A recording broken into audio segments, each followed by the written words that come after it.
bienvenidos a una nueva emisión del programa Cali Hoy Entrevistas.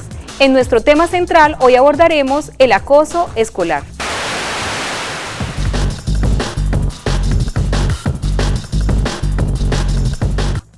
Y para profundizar sobre el tema de hoy nos encontramos en nuestro estudio con el doctor Guillermo Bustamante. Él es psicólogo especialista en salud ocupacional y actualmente se desempeña como jefe del área de bienestar universitario de la Universidad Santiago de Cali. Bienvenido, doctor Bustamante. Muchísimas gracias por la invitación. Hemos invitado a la profesora Ángela María Arce. Ella es licenciada en Arte Dramático en la Universidad del Valle, tiene una magíster en Educación de la Universidad Javeriana y además ha hecho estudios doctorales en Ciencias de la Educación. Bienvenida, profesora Ángela. Muchísimas gracias, Liliana, por la invitación al programa. Y para contextualizar un poco el tema alrededor de lo que tiene que ver con el acoso escolar, veamos una nota editorial. El acoso escolar o bullying es una problemática que desde hace varios años ha ido en aumento en el país. Los estudios indican que en Colombia 1 de cada 5 estudiantes son víctimas del matoneo en todas sus formas y que este problema presenta unas cifras elevadas en las regiones caracterizadas por la presencia del conflicto armado. Consiste en una conducta reiterada de maltrato psicológico, verbal o físico de una o varios menores hacia un compañero o una compañera del colegio. Es llamado también matoneo porque el victimario busca dejar expuesta a su víctima física y emocionalmente. En Colombia, según la encuesta hecha en el 2005 con las pruebas Saber del IFEX, a cerca de 1 millón de estudiantes de los grados quinto y noveno de los colegios públicos y privados, el 28% de estos estudiantes de quinto dijo haber sido víctima de matoneo en los meses anteriores. El 21% confesó haberlo ejercido y el 51% haber sido testigo del mismo. En los grados novenos, las víctimas fueron el 14%. Profesora Ángela, como veíamos en la nota inicial, esta problemática del acoso escolar no es un tema nuevo, pero es un tema que hoy por hoy convoca la necesidad de discutir y de debatir en los diferentes espacios sobre una problemática que está quejando fuertemente precisamente la educación en la escuela.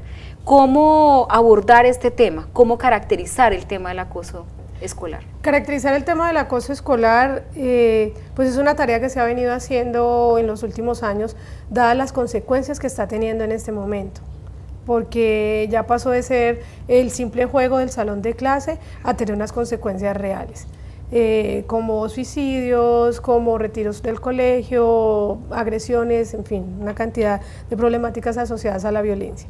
Me gustaría que se hiciera una distinción sobre las varias prácticas de violencia escolar. No solamente existe el acoso es el sistemático, el que ahora conocemos como el bullying, que es la agresión sistemática sobre una sola persona, hecha por varios de sus compañeros, todos los días, todas las semanas, todos los meses y por distintos medios.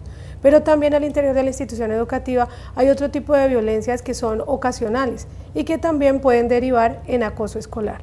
Que son dos problemas de violencia escolar que se pueden convertir en un grave problema social.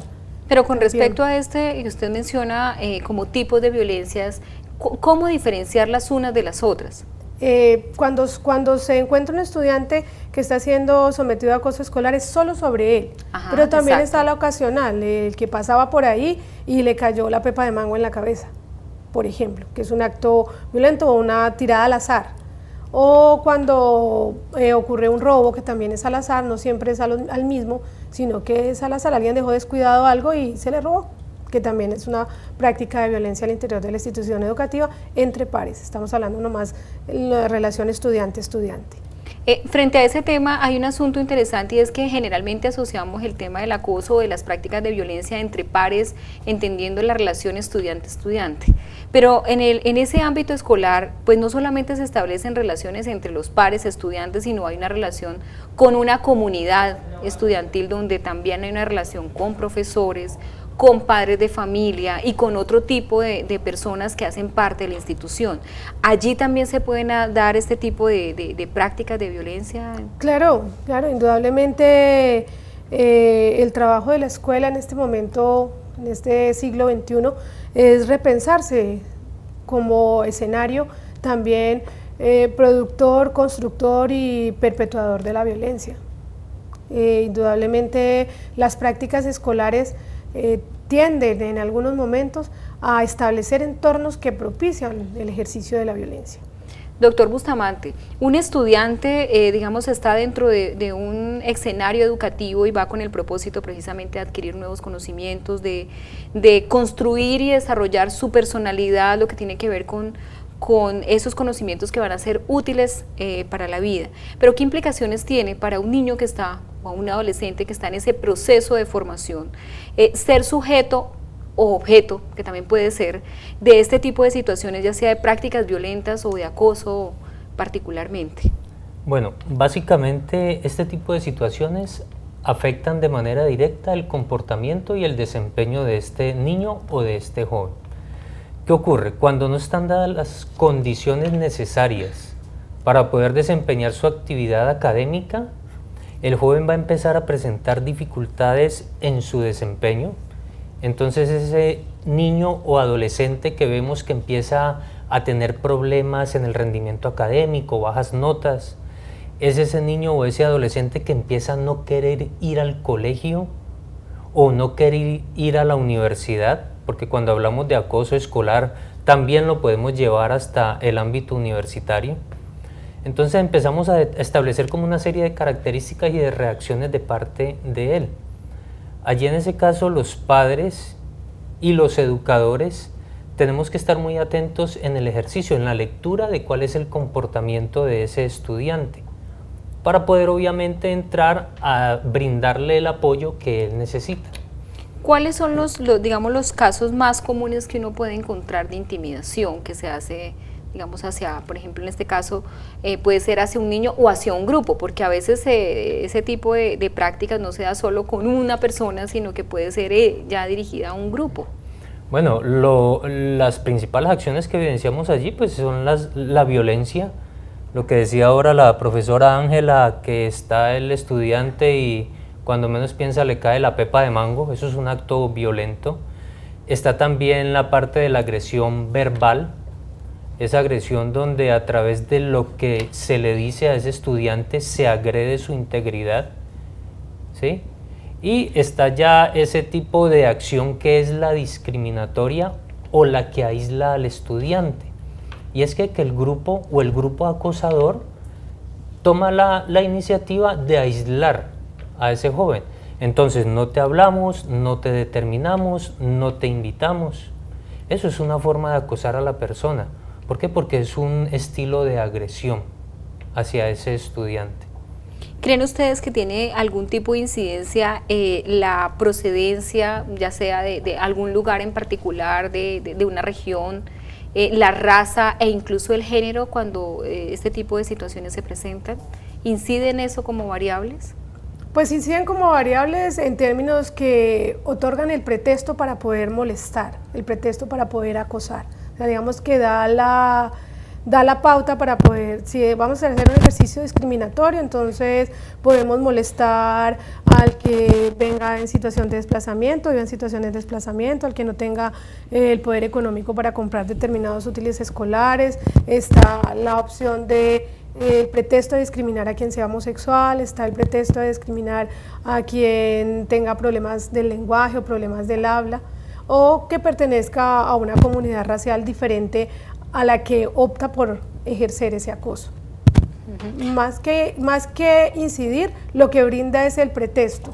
En este tema de la inclusión-exclusión, lo que se busca es encontrar de qué lugarcito se prende el equipo acosador para acosar al estudiante. Algunos investigadores afirman que de alguna manera esas situaciones que a veces se presentan en el ámbito educativo son el reflejo de lo que pasa en la misma sociedad. ¿Ustedes qué piensan al respecto?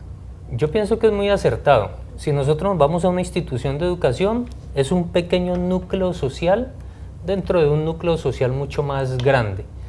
Entonces, ¿qué es lo más lógico? Que el reflejo de lo que vivimos por fuera del colegio o por fuera de la universidad llegue a esa institución. Entonces, si yo estoy aquí en mi ámbito familiar, yo hago parte de una familia disfuncional, donde la principal característica es la agresión, es la violencia, lo más seguro es que cuando yo llegue al colegio o cuando yo llegue a la universidad, ese sea mi comportamiento, un comportamiento agresivo, un comportamiento violento.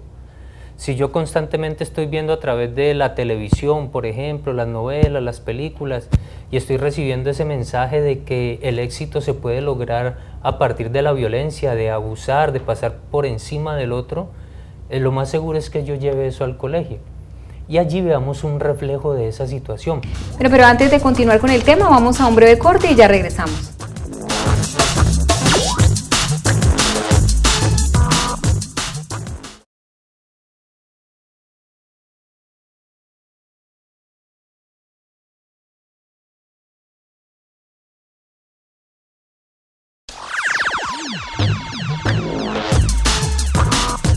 Volvemos a Cali Hoy Entrevista. Hoy estamos abordando el tema acerca del acoso en el ámbito escolar. Profesora Ángela, usted mencionaba algo muy interesante en nuestro bloque anterior y tiene que ver con cómo esta situación del acoso no se puede atribuir solamente a un segmento de la población ni a un estrato en particular. Esto es un fenómeno que toca a todos, casi que sin distinción. Quizá hay formas diferentes de expresarlo.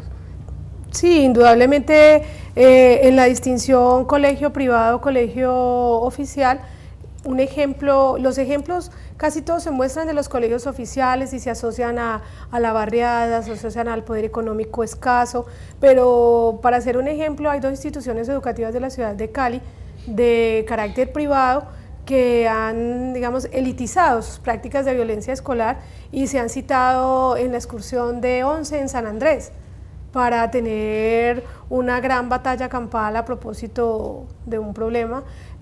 También durante la excursión, durante los viajes que hacen los chicos al finalizar el año escolar, pues han sufrido graves problemas cuando pasan al ámbito de la rumba, el que no tiene el vestido adecuado, el que no tiene el traje de baño, el poder económico para montar en el jet ski, entonces es discriminado y también es acusado durante toda la excursión, durante todo el tiempo. O sea, la práctica se mantiene cualquiera que sea el estrato. Es un problema de arraigo de la violencia en el pensamiento del joven y del adolescente. Doctor Guillermo, ¿estas prácticas se mantienen ya con respecto al nivel educativo? Porque hasta aquí hemos tocado un poco más lo que tiene que ver con la escuela básica, secundaria, pero ¿también se presentan en el nivel universitario? Por supuesto, permanecen. Regularmente lo que traemos del colegio lo vamos a llevar hasta la universidad y en muchos de los casos la situación se presenta, ¿por qué? Por las mismas características que vemos en el colegio y por lo mismo a lo que hacía referencia la profesora Ángela, esa condición social de la persona, el modo de vestir, la forma de hablar, la forma de expresarse. Hay una cosa muy característica y es hacia ese joven que es, digámoslo allí, así el nerd de la clase. Ese joven que es asertivo en sus respuestas, que es participativo, que invita a los demás al orden, termina convirtiéndose en una víctima del acoso en la universidad. ¿Y es por qué? Porque se sale de esas características particulares que pueden tener los demás estudiantes. Entonces, por supuesto, va haciendo su transición de la escuela al colegio y del colegio a la universidad. Por eso hoy en día incluso hablamos del acoso laboral y por eso el Estado ha reglamentado el acoso laboral. ¿Por qué? Porque es que también vemos que en el trabajo se acosa a las personas y no es solo acoso del jefe hacia el trabajador, sino un acoso del trabajador hacia el jefe. Entonces ese tipo de situaciones permanecen y se van perpetuando allí en el tiempo. Bueno, yo les voy a invitar a que veamos qué piensa la gente acerca del tema de hoy. Buenas tardes. En mi opinión, el matoneo no es algo bueno porque pues los jóvenes de hoy en día son muy dados a recochar, a golpear, a maltratar física y psicológicamente a la gente, sin importar de pronto lo que pueda sentir o lo que pueda ocasionar en ellos las cosas que se dicen o lo que se hace con ellos. Es algo que va en contra de los valores humanos, ¿no? Como tal, que influye mucho en la mala autoestima de los estudiantes como tal. En mi opinión personal, es algo que siempre ha venido desde años atrás, sino que ahora le han dado una trascendencia mediática. No estoy nada de acuerdo porque pues es algo que va en contra de nuestros principios. Muchas personas al sentirse acosadas prefieren suicidarse. De pronto las personas que son, digamos, que homosexuales o por la cuestión de la raza, muchas veces esa discriminación entonces hace que esas personas o se salgan de estudiar o las lleven muchas veces a suicidarse.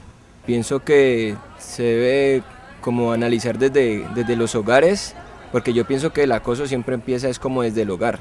O sea, si no cultivamos como el respeto hacia los demás y el respeto de las libertades de las demás personas desde la casa, se generan estas agresiones y estas cosas en los colegios. Como ya sabemos, el bullying afecta a todos los involucrados. En opinión propia, pienso que el bullying es grave para cualquier persona, ya que es como intolerancia a las demás personas. El matoneo escolar viene porque a los muchachos no les infunden buenos principios en el hogar. Entonces por ahí es donde empieza todo, por el hogar, porque si en el hogar les dan buenos principios, los muchachos en el colegio o donde vayan se van a portar bien y vamos a evitar todos esos problemas del matoneo, del abuso de los compañeros que tienen más edad que el otro. Entonces todo eso encierra esa problemática que tenemos ahora en la escuela. Bueno, ¿qué apreciación tienen ustedes a partir de lo que opina la gente sobre el tema? Bueno, a mí me parece muy interesante las opiniones que vimos allí. Me gustó una mucho en particular y es donde el joven hacía referencia a que el matoneo o el acoso afecta a todos los involucrados. ¿Y es por qué razón? Porque yo veo que muchas veces nos fijamos en el acosado, en la víctima del acoso, pero muy pocas veces nos sentamos a hacer un análisis de qué vive ese acosador, por qué razón se volvió un acosador, lo disfruta, lo sufre el hecho de acosar, y que es una persona que obviamente, tanto como el acosado, está pidiendo a gritos ayuda. Y la familia también, ¿no? Alrededor de ellos. Efectivamente, alrededor de esa persona.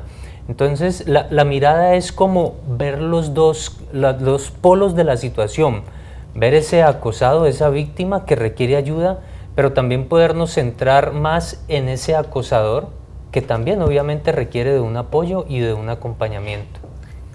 Pues yo, dentro de las apreciaciones que acabamos de escuchar, hay una coincidencia, todos coinciden que es malo. Si todos coincidimos que es malo, ¿por qué se presenta? Esa sería una pregunta que quedaría como rondando ahí. Hay una de las apreciaciones que afirma que empieza en la casa y yo estoy en oposición a eso. Yo creo que si bien es cierto, en la casa pasan muchas cosas, en este momento quien tiene que intervenir es la escuela. La solución ya no está en la casa. La escuela como segundo escenario de socialización en el que supuestamente se venían a reafirmar las enseñanzas de la casa, tiene que cambiar esa objetiva, tiene que mirarse de otra forma, puesto que estos chicos vienen de familias disfuncionales, ya lo mencionaba el doctor Guillermo, estos chicos que también vienen de la pobreza absoluta, vienen de lugares donde la violencia es su modo operativo.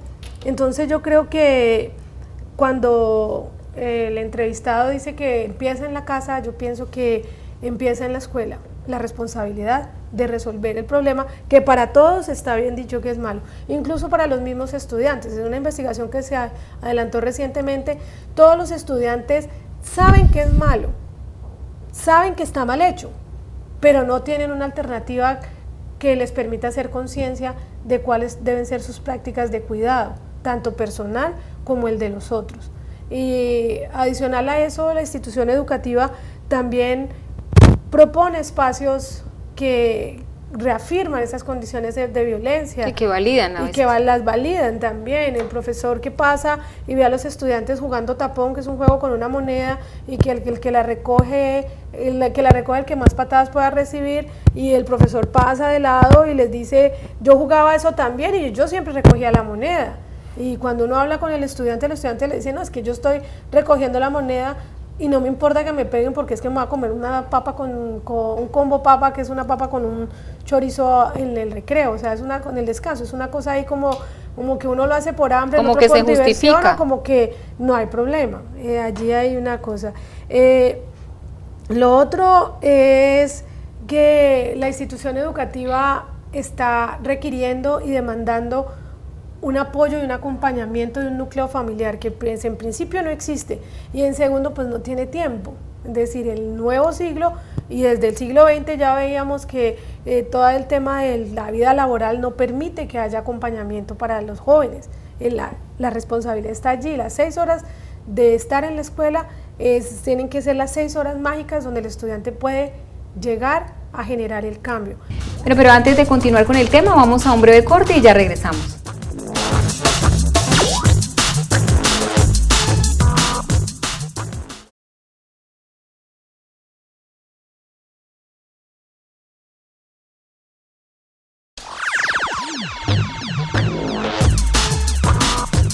Volvemos a Cali Hoy Entrevista. Hoy estamos abordando el tema acerca del acoso en el ámbito escolar.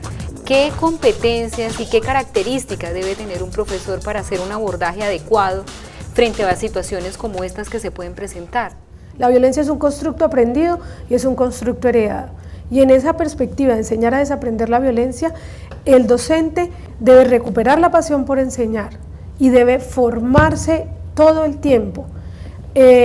Indudablemente los estudiantes llegan a la escuela en la misma edad, mientras que los profesores siempre tenemos un año más. Entonces esa distancia, la única manera de acercarla es formándonos, conociendo a nuestros estudiantes, las realidades que los ocupan, las preocupaciones que los trastornan o que no los trastornan o que los invitan o que los convocan. Y yo creo que allí hay una fuerte tarea también desde el Ministerio de Educación Nacional que, si bien es cierto, ha hecho un gran aporte en todo el tema de formación, de complementación a la formación de los docentes, en mejorar las prácticas organizativas y administrativas, es decir, que se hagan en jornadas contrarias. Hoy por hoy, con toda la avalancha de los desarrollos de tecnología, la influencia de los medios de comunicación y demás, pues encontramos que esos cambios son cada vez en unos tiempos más cortos. Ya no podemos decir en 10 años cambió la generación, y casi que uno encuentra que estos maestros se enfrentan a una realidad cambiante que va quizás mucho más rápido a la que ellos están acostumbrados. Usted como psicólogo, digamos allí, ¿cómo ve esa necesidad latente de ese docente que debe estar casi que al tanto de en qué va esa generación que va mucho más rápido que la que le tocó a él cuando era joven o era niño? Yo creo que la docencia es una de esas profesiones, y la profesora Ángela me corrige, que requieren de muchísima vocación. Más que vocación, requieren de pasión, de amor. ¿Por qué? Porque lo que ellos trabajan no es un producto, es una persona, ¿sí? En esa medida en que el docente tiene esa vocación, ese amor por su trabajo, busca todas las opciones para estar a la par con esos estudiantes, para ir al mismo ritmo, porque es que muchas veces vemos que incluso los docentes en algunos aspectos se quedan rezagados frente a su grupo de estudiantes. Y eso es muy complicado. ¿Por qué? Porque allí el docente va a empezar a perder espacios dentro de ese grupo que maneja. Entonces, en esa medida es importantísimo que ellos renueven su vocación. Lo que decía ahora la profesora, que se desvirtúe ese tema del taxi teacher, es el término, ¿no? Sí. Entonces, como que hacemos lo que tenemos que hacer en el horario que lo tenemos que hacer. Lo que venga más allá, no lo hago, porque es que no me están pagando por eso. Obviamente no quiero generalizar y que todos los docentes estén en esa actitud, pero sí obviamente es algo que se ve en el medio, que se evidencia. Entonces, en esa medida, esa es la intención, que el docente se ponga a la par, que esté al tanto, que se actualice frente a esas situaciones que tiene que vivir en su medio como educador, y obviamente no permita que el estudiante lo rebase en muchos aspectos en los que tiene que interactuar con Para él. concluir, me interesaría que habláramos muy brevemente acerca de cuál es entonces el papel de la academia, sobre todo nosotros como universidad, con respecto a atender un fenómeno como el que se viene presentando. Yo creo que el papel de la academia, nosotros como universidad, como formadores también de licenciados, de profesores, de quienes, e incluso de profesionales de otras disciplinas que luego tienen la opción de convertirse en profesores, yo creo que sería propender por enseñar el aprendizaje colaborativo. Y para cerrar, doctor Guillermo. Bueno, yo sí haría mi invitación como jefe del área de salud de bienestar universitario a la comunidad universitaria. Obviamente televidentes ha sido de este programa, a que se acerquen al bienestar Bienestar universitario, no solo de la Universidad de Santiago de Cali, sino de todas las universidades, siempre propenden mejorar esas condiciones de vida de sus estudiantes. Nosotros por ejemplo, buscamos mucho lo que es establecer pautas de autocuidado, autorrespeto. En la medida en que yo cuido de mí, en la medida en que yo me respeto como persona, puedo infundir y exigir ese respeto al otro, hacerme respetar del otro. Y esos son temas que nosotros trabajamos allí.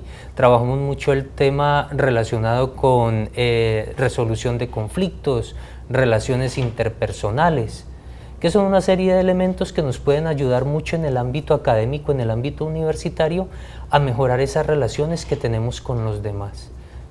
Bueno, pues agradecemos muchísimo por habernos acompañado el día de hoy, profesor Ángel, esperamos contar con su presencia en otro programa. Y doctor Guillermo, pues atendiendo su invitación, esperamos tener también oportunidad de aprovechar mucho más todos los servicios que tiene Bienestar Universitario. Y a ustedes, pues nos vemos la próxima semana. Por lo pronto los dejo con información de interés de la Universidad Santiago de Cali, porque la Santiago es transformación y buen gobierno. En la Universidad Santiago de Cali existe un espacio que trabaja en la construcción de la cultura empresarial, la unidad o zona de emprendimiento USC. En esta unidad ofrecemos los servicios de asesoría a aquellas personas que quieren montar sus negocios. Aquí vienen los estudiantes que están próximos a ser egresados, que quieren crear empresa. Los servicios que se brindan en la unidad de emprendimiento son para estudiantes de últimos semestres, egresados y docentes. Nosotros le damos el apoyo para que ellos puedan construir su modelo de negocio, para que ellos puedan construir su plan de negocio y los orientamos para que se postulen a diferentes convocatorias donde pueden recibir financiamiento.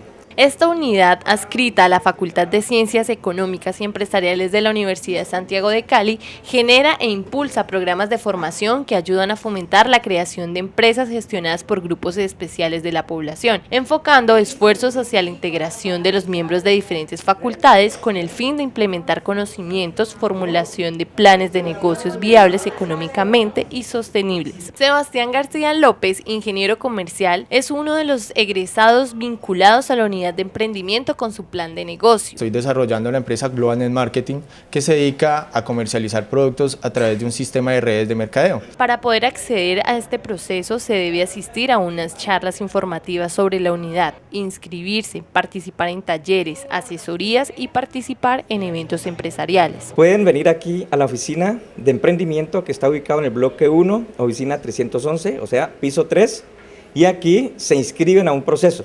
Recuerde que si tiene una idea de negocio y quiere crear una empresa, puede acercarse a la unidad de emprendimiento de la Universidad Santiago y contará con una asesoría y acompañamiento necesario para que esa idea se haga realidad.